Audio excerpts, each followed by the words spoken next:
Assalamualaikum warahmatullahi wabarakatuh. The voice of inspiration to build the country. Suara inspirasi membangun negeri. Podcast Rumah Inspiratif.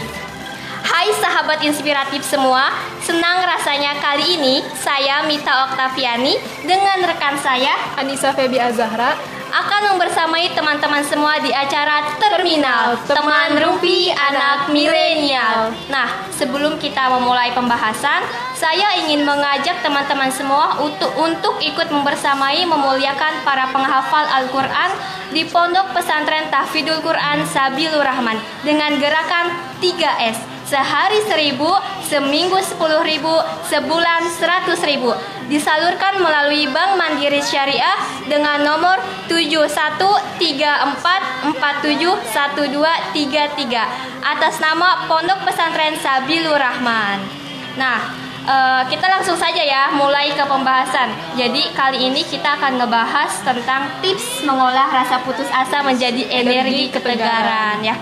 Jadi gimana nih menurut kamu, kenapa sih kita ngambil materi tentang tips mengolah rasa putus asa menjadi energi ketegaran? Nah, alasan dari kamu sendiri tuh kenapa nih? Nah, alasannya tuh karena kebanyakan anak milenial sekarang itu sering banget ngalamin yang namanya rasa putus asa. Namun belum banyak anak milenial itu yang bisa mengatasi rasa putus asa itu gitu. Iya, benar banget sih, aku juga setuju banget ya. Kenapa kita ngambil materi untuk tips mengolah rasa putus asa menjadi energi ketegaran? Nah, karena kan anak-anak milenial sekarang tuh gampang banget ya ngerasain putus asa ya, apalagi kalau misalkan cita-cita dan keinginannya belum tercapai, terus pasti dia tuh ngerasa putus asa gitu tuh.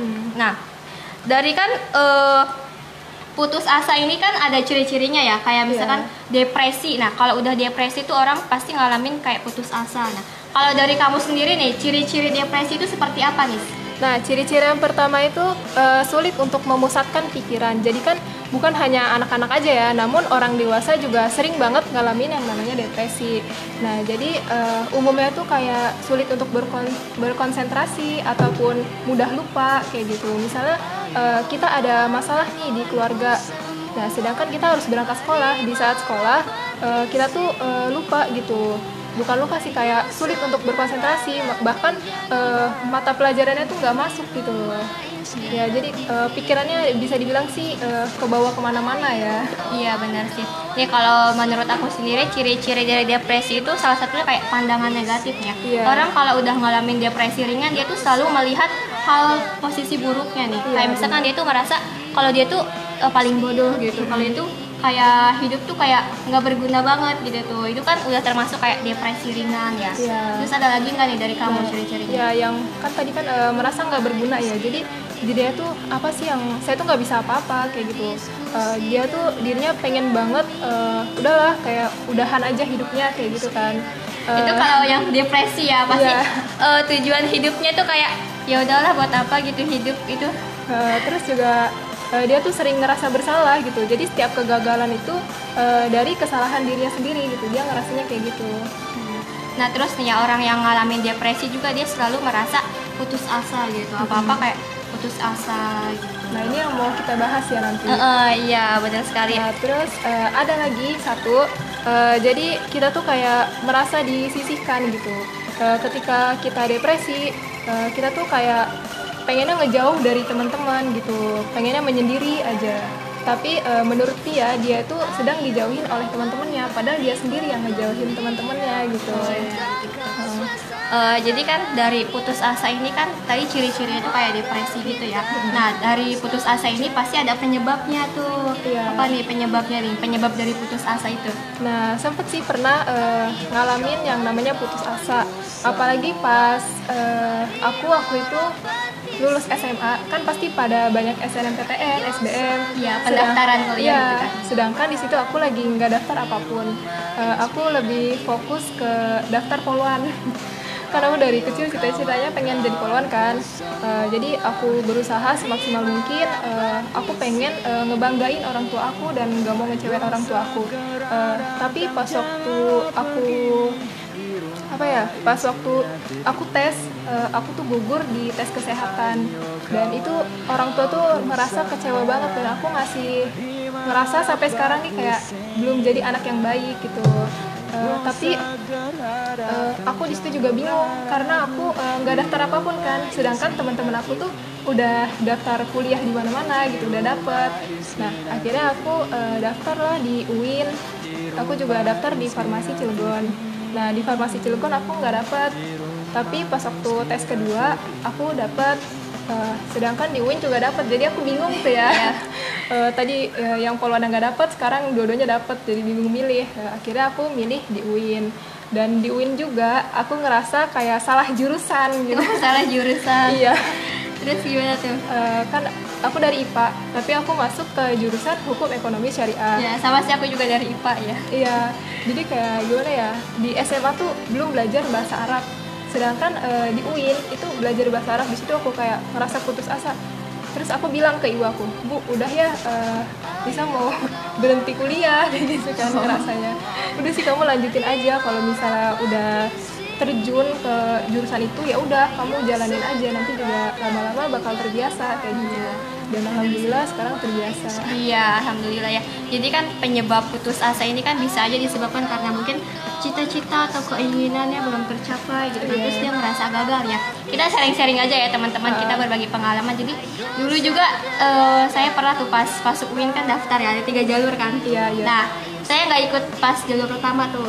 Jadi ikutnya pas jalur kedua. Nah kan daftar, terus tes, setelah itu pengumuman ternyata gagal. Ya udah kan, namanya orang gagal ya pasti kayak kecewa gitu, sedih. Tapi dari situ, dari kegagalan itu jadi belajar banyak gitu. Jadi kan Allah itu kan menciptakan kegagalan bukan kita untuk menyerah ya. Jadi kita itu harus belajar banyak dari kegagalan. Jadi ya udah, mungkin dari kegagalan itu saya tuh introspeksi gitu. Oh mungkin aja usahanya yang kurang atau mungkin doanya yang kurang ya. Jadi pokoknya belajar banyak dari kegagalan itu, dan dari kegagalan itu tuh nggak nyerah sampai situ gitu. Masih ikut ke ke jalur ketiga kan, ada tuh jalur ketiga tuh. Akhirnya ikut lagi, tes, daftar, terus pengumuman, alhamdulillah hasilnya lolos masuk ke UIN. Jadi masuk ke UIN tuh perjuangan banget ya. Mungkin teman-teman juga sering nih ya yang ngerasain kegagalan masuk univ gitu ya. Kadang kan juga kegagalan, misalnya kita dapat kegagalan nih, itu tuh kita tuh malah langsung beranggapan itu tuh musibah gitu. Iya. Padahal kan kegagalan itu kayak kesempatan emas kita nih buat mengubah nasib kita menjadi lebih baik lagi. Iya. Gitu kan. Jadi kan dari gagal itu kita bisa belajar untuk menjadi lebih baik lagi kan ke depannya. Bener banget nih. Terus nih, ngomong-ngomong tentang kegagalan, tentang putus asa. Nah, di sini kita itu akan berbagi tipsnya nih. Tips bagaimana untuk mengolah rasa putus asa menjadi energi ketegaran. Wah, luar biasa sekali nih ya. Supaya ketika putus asa kita nggak gampang nyerah gitu, supaya kita tuh tetap tegar dan terus berusaha gitu. Nah, mungkin tips yang pertama dari kamu apa nih, Nis? Nah, tips yang pertama itu berzikir dan berdoa. Jadi ketika kita mendapatkan kesulitan, ujian atau musibah, kita tuh harus lebih mendekatkan diri lagi kepada Allah Subhanahu wa taala. Nah, berzikir dan berdoa ini merupakan cara yang paling ampuh ya untuk merespon rasa putus asa. Nah, jadi kalau misalnya kita lagi ngalamin kesulitan, kayak down gitu ya, kecewa, itu tuh kayak apa ya? Dengan berdoa tuh jadi kayak ada powernya tersendiri gitu. Ada kayak meringankan stres, terus kita nggak khawatir lagi gitu, udah pokoknya lega dah rasanya kayak gitu. Karena kan the power of doa kan, dengan doa kan siapa tahu kan dari mulai gagal jadi tercapai gitu keinginannya kan. Nah terus tips pertama dari aku tuh yaitu terapin mendengar suara hati. Nah ketika kita ingin melewati suatu masalah hidup nih, atau kita ingin melewati semua rintangan hidup kita nih ya, kita harus sering mendengarkan suara hati gitu tuh. Jadi kan putus asa yang berlarut-larut itu kan timbul dari pikiran kita yang kurang rasional ya. Iya. Jadi kita ini ya sepatutnya tidak memikirkan kegagalan. Jadi ya kayak tadi yang saya bilang kan, kegagalan itu untuk kita belajar ke depannya untuk menjadi lebih baik lagi. Iya, kayak gitu kan. Terus ada juga nih dari pelatih bola basket Amerika Serikat pernah bilang, Anda dapat melihat, Anda dapat mendengarkan, dan Anda harus memiliki saat dimana Anda bisa merasakan perasaan yang sesungguhnya. Jadi kalau misalnya kita lagi ngedown, udah deh mending gak usah dengerin orang lain gitu, dengerin hati kita sendiri aja. Bener-bener Gitu. Jangan sampai soalnya kalah. kalau kita ngedown terus dengerin perkataan orang yang nggak bener gitu, malah makin ngedown dan kecewa, pastinya sedih kan. Iya, sedih. Nah terus tips dari aku tuh selanjutnya, boleh menangis karena kecewa. Wah, pasti udah paham banget kan ya. Paham. Nah ketika kita merasa kecewa ketika kita merasa kecewa, kita boleh aja nangis. Iya. Karena kan menangis itu bukan berarti lemah ya. Justru nih ya, air mata itu diciptakan untuk menyembuhkan. Iya. Ya bisa aja kan dengan menangis kita tuh bisa lebih plong gitu kan, bisa meluapkan segala emosi kita. Itu tuh menangis sebagai salah satu caranya aja sih kan. Bisa juga kita menangis di hadapan Allah kan, kita berdoa sama Allah, minta sama Allah ya kan. Kan menangis tuh boleh aja ya, tapi jangan sampai menyerah. Iya. Habis menangis harus tetap berusaha. Iya harus, jangan menangis aja, nangis Iya. sampai berlarut-larut kayak gitu ya. Iya benar. Terus juga tips selanjutnya nih, kita harus tetap berusaha ya. Jadi jangan jadikan kegagalan itu untuk kita menyerah ya. Iya benar. Seperti yang tadi aku sering bilang bahwa kita tuh harus menjadikan kegagalan itu sebagai sebuah pembelajaran untuk menjadi lebih baik lagi ke depannya gitu kan. Nah terus juga kita harus kembali pada Allah. Karena kan ketika kita merasa kecewa, sedih atas semua masalah yang kita hadapin ya, kita depresi terus merasakan putus asa, Iya. kita harus tahu bahwa kita itu harus kembali kepada Allah gitu. Karena hanya Allah tempat kembali, tempat kita meminta, tempat kita mencurahkan semuanya gitu. Benar. Terus kan Allah juga berfirman nih, barang siapa yang berdoa kepadaku, niscaya aku kabulkan.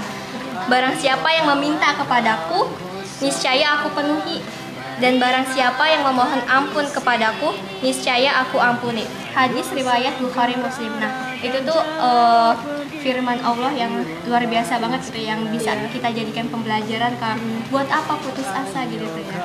Nah, terus ada lagi nggak nih tips dari kamu? Ada nih tips yang terakhir ya.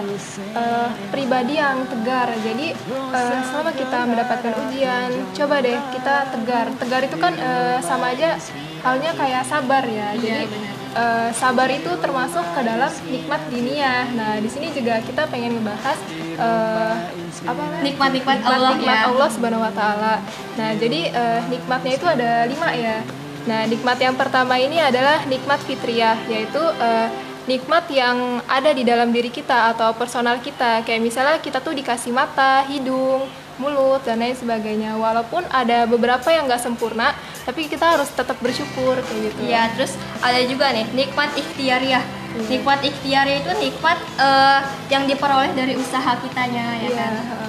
Terus apalagi nih nikmat apa lagi? yang ketiga itu ada nikmat alamiah. Jadi nikmat yang ada di alam sekitar kita. Jadi kita tuh kayak dikasih air, dikasih udara, dikasih hujan, dan lain sebagainya. Ya, terus ada juga nikmat diniyah. Nikmat diniyah ini nikmat agama Islam, nikmat iman kan. Iya.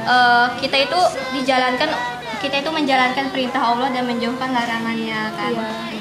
Terus yang nikmat yang terakhir itu adalah nikmat ukhrawiyah, yaitu nikmat yang ada di akhirat ya. Jadi itu tergantung apa yang kita lakukan selama ini di dunia. Nah, kalau misalnya teman-teman pernah ngalamin depresi berat, sampai teman-teman tuh self harm ya, atau bisa dibilang sih menyakiti diri sendiri. Wah, sering. Ya, karena aku juga ngalamin sampai depresi berat kayak gitu, aku ngalamin. Emang sih sempat 2 bulan aku ngalamin ini. Aku nggak cerita ke siapapun, dan waktu aku cerita ke orang tua aku bilang, kamu ini nggak punya Tuhan ya. Kayak gitu. Iya sih, aku langsung kayak gitu kan, kayak langsung tertampar kayak gitu kan.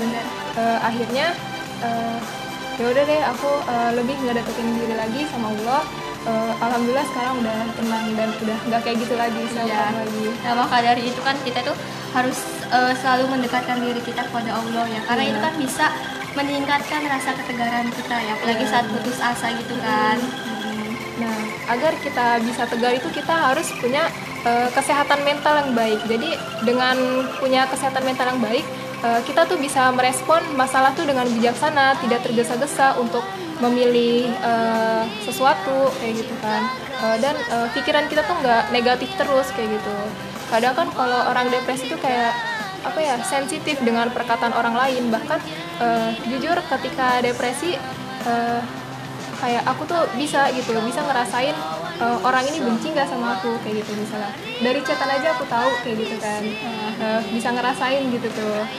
Jadi ya kayak gitu, yang penting nggak usah ada self harm. Mending kita ngedeketin diri aja ke Allah, karena itu apa ya, Bisa menambah ketegaran kita. obat terbaik lah. Obat terbaik. Apalagi bisa aja kan nangis gitu sambil minta sama Allah. Gitu. Salah satu kayak caranya gitu kan. Nah tadi kan kita udah ngebahas tipsnya itu kan banyak banget ya, kayak boleh menangis karena kecewa, terus kita harus tetap berusaha. Nah terus kita juga jangan pernah menyerah gitu tuh ya. Terus nikmat-nikmat Allah juga banyak sekali yang diberikan Allah tuh kepada kita ya. Jadi ya ketika kita merasa putus asa, ya untuk apa kita menyerah gitu kan. Kita masih punya Allah, kita minta sama Allah ya kan. Kita harus lebih berusaha lagi gitu. Jangan ngedown terus pengennya udahlah aku pengen mati aja kayak gitu. Jangan sampai. Sering sih ya, ada ya. Sering ada, pasti ada. Walaupun kelihatannya nih misalnya kita punya teman itu sering banget ceria, terus kelihatan banget ya dia tuh nggak punya masalah apa-apa, sedangkan ketika dia di rumah gitu dia berubah topeng gitu. Jadi kayak berubah topengnya tuh dia Kayak sedih, sedih, gitu. ngerasa sepi gitu kayak gitu. Jadi di sini juga kayaknya teman itu berpengaruh besar ya Nis ya. Ketika kita merasa sedih atau merasa down, kecewa karena apa yang kita inginkan tuh belum tercapai gitu. Nah di sini tuh teman tuh berpengaruh banget ya untuk merangkul gitu tuh. Ditanyakan kamu kenapa gitu ya kan. Itu perlu. Cuman kadang kan orang yang udah depresi tuh ngerasa capek, udah sih ngapain cerita-cerita kayak gitu. Mending ceritanya ke Allah aja kayak gitu. Iya benar. Pokoknya mah balik lagi ke Allah, minta sama Allah, berdoa sama Allah, karena dengan kita mendekatkan diri kita kepada Allah tuh kayak nambah keimanan, nambah ketegaran gitu ya. Kayak apa ya? Dipermudah gitu segala urusannya. Bener sih ya. Terus ada lagi nggak nih, atau mungkin kamu pernah pengalaman gitu ketika kamu merasa putus asa ya, terus kamu balik ini lagi kayak semangat lagi gitu? Pernah sih. Sebenarnya aku kayak misalnya ikut kegiatan atau organisasi di kuliah, di kampus itu tuh karena jujur aku benci sama diri sendiri. Karena aku Kenapa tuh kok bisa benci sama diri sendiri? ya, soalnya karena aku tuh kayak ngerasa aku nggak bisa apa-apa gitu. Masa aku harus kayak gini terus gitu. Jadi aku harus berubah, aku harus lebih berani lagi gitu. Apapun itu yang penting jadiin pengalaman dulu. Masalah gagal atau enggaknya itu urusan belakangan gitu. Karena kan ketika kita sudah berusaha gitu, sudah maksimal, ya udah kita serahkan aja gitu sama Allah. Karena semua itu balik lagi ke Allah kan. Karena kan yang terbaik menurut kita itu belum tentu terbaik menurut Allah ya kan. Setuju banget. Kan belum tentu keinginan kita nih belum tercapai di hari ini, tapi Allah tuh punya rencana lain yang lebih indah gitu tuh ya kan. Iya. Terus gimana nih Nis? Kalau aku pribadi sih aku pernah ya putus asa gitu, terus tapi aku jadikan semuanya itu pembelajaran gitu. Iya, sekarang aku juga kayak gitu sih. Udahlah, walaupun misal ada kegagalan atau masalah, udah sapa aja masalah itu dengan ceria gitu. Hai masalah, kayak gitu. Sini cerita sama aku gitu. Iya sih benar ya, karena kan kalau kita putus asa karena cita-cita yang belum tercapai ya, kita harus ingat nih bahwa nggak ada cita-cita yang terlalu tinggi, adanya usaha yang nggak setinggi cita-cita ya. Ketika kita dirasa kita nih udah usaha maksimal gitu, udah belajar, udah doa juga udah kok, tapi kok kenapa masih belum tercapai? Ya udah, satu-satunya yang bisa kita lakuin itu pasrah sama Allah ya. Karena kan pernah dengar gak pepatah yang gini, pokoknya kamu harus terus berusaha. Kalau misalkan kamu udah nggak bisa berlari ya, kamu masih bisa berjalan. Kalau misalkan didapat kamu nggak bisa untuk berjalan juga, kamu masih bisa merangkak. Jadi intinya kita tuh harus bisa memaknai setiap prosesnya dan terus berusaha. Karena kan nggak ada hasil yang mengkhianati usaha. Ya betul banget kan. Terus kalau misalnya nih ada orang yang nanya, tapi aku udah berzikir nih, udah berdoa, tapi kok belum dikabulin ya? Tapi kok belum dikabulin ya, kayak gitu kan. Udah, kita yakin aja kalau misalnya rahmat Allah itu selalu apa ya, selalu ada gitu, selalu ngasih rahmat Allah tuh selama kita masih meminta dan berdoa. Wah, kayaknya ada pertanyaan nih dari Aulia ya. Iya, dari Jika ada orang yang berpacaran dengan alasan untuk membangkitkan semangat dan mengatur energi positif, apakah itu benarkah? Benarkah? Gimana nih? Jika ada orang yang berpacaran dengan alasan untuk membangkitkan semangat, ya Menurut aku sih untuk membangkitkan semangat untuk kan bisa dengan mengalur cara lain energi gitu. positif itu bukan dengan cara pacaran ya. Iya. Kan kita masih bisa dengan cara lain. Kita tuh punya teman loh gitu. Punya teman yang sesama lawan jenis, kita bisa berbagi cerita dengan teman kita, dengan sahabat kita. Jadi ya untuk membangkitkan semangat kita nggak perlu pacaran. Yang namanya pacaran itu ya sama aja ke hal negatif juga gitu kan.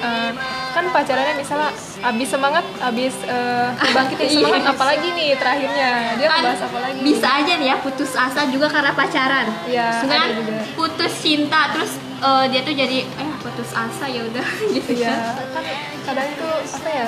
Kalau udah putus cinta tuh sakit banget ya. Wah, jadi ngomongin putus cinta nih gara-gara tadi ada Aduh. pertanyaan pacaran. Jadi intinya gini ya, pacaran itu bukan salah satu cara untuk membangkitkan semangat. Jadi Iya. kita itu bisa semangat atas dasar diri kita sendiri gitu.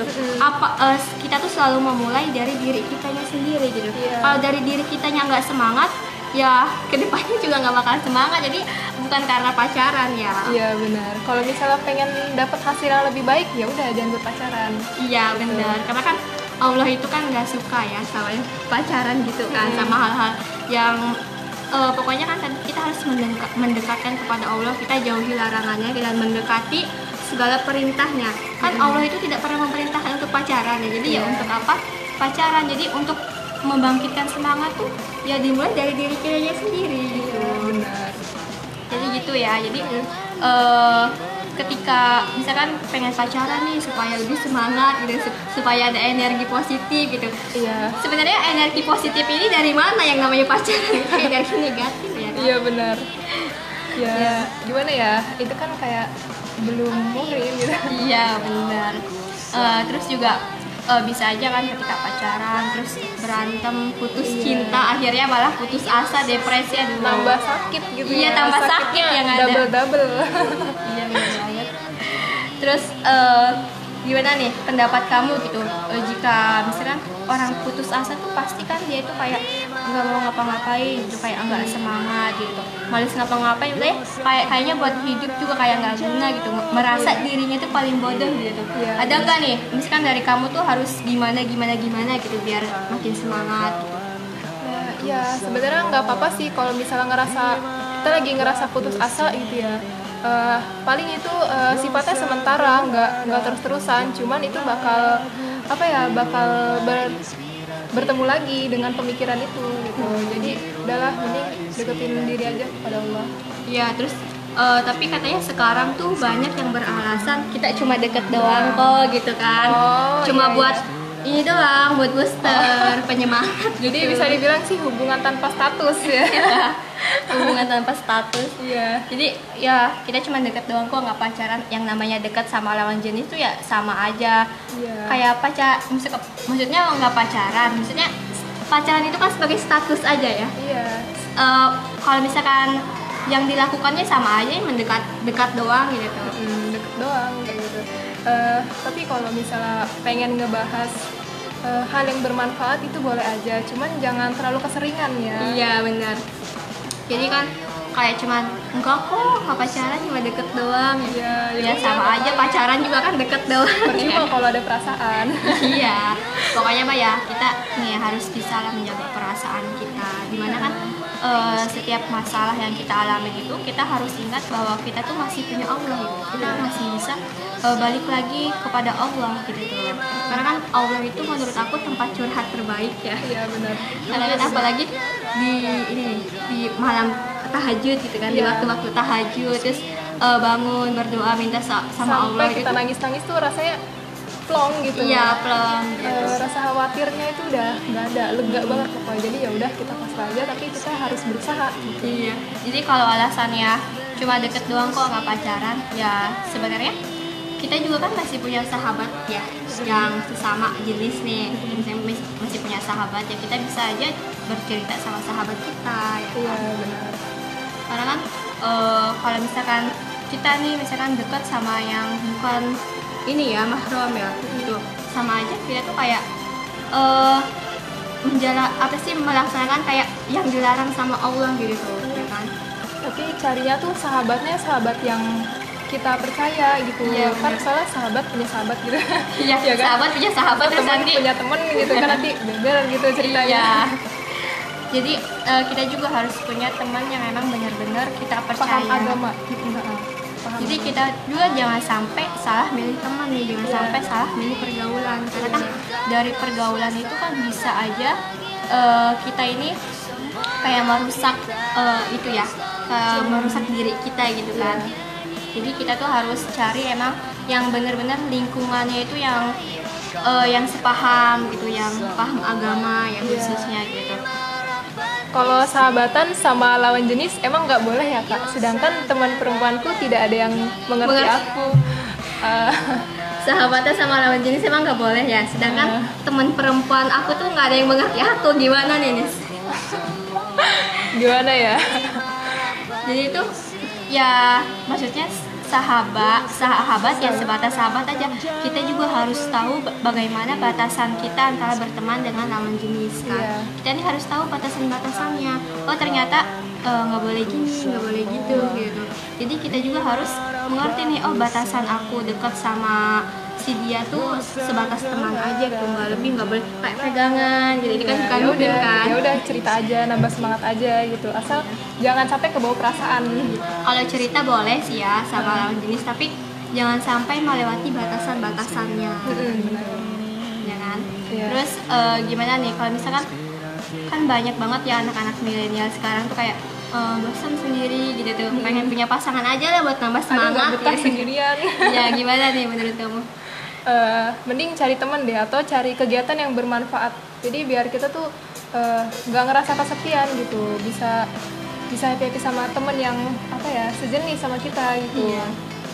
Dan menurut aku cari teman juga yang memang satu frekuensi, satu Iya. pemikiran Bener-bener kan, satu tujuan juga. benar gitu ya.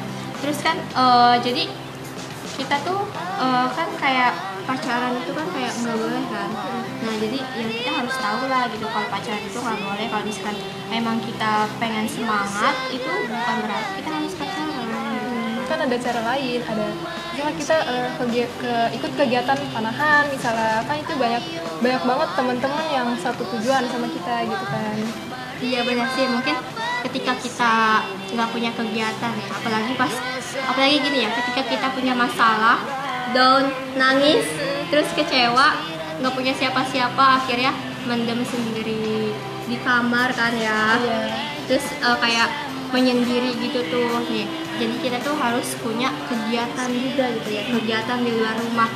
Jadi dengan banyaknya kegiatan yang kita lakuin itu, insya Allah sih masalah-masalah itu bakal hilang gitu, maksudnya kita bisa lupa gitu kalau punya masalah. Kita juga harus merubah pola pikir kita gitu. Pokoknya aku harus berubah gitu, cuman jangan sampai ngelarang aturan Allah gitu. Kak, besok aku request supaya podcast Rumah Inspiratif membahas tips bagaimana menyamakan frekuensi dengan orang lain.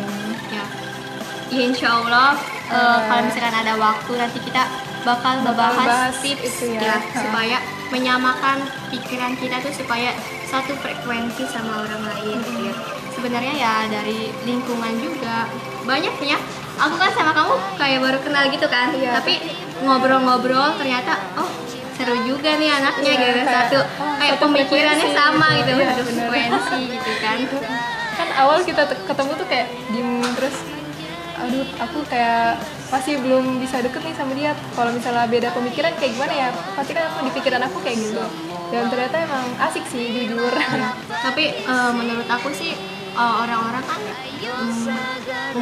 pemikiran itu nggak selalu sama kan ya. Orang itu pasti ada aja pemikirannya beda atau punya hobi yang beda juga gitu. Ya kita sebenarnya enjoy aja sih dalam pertemanan gitu.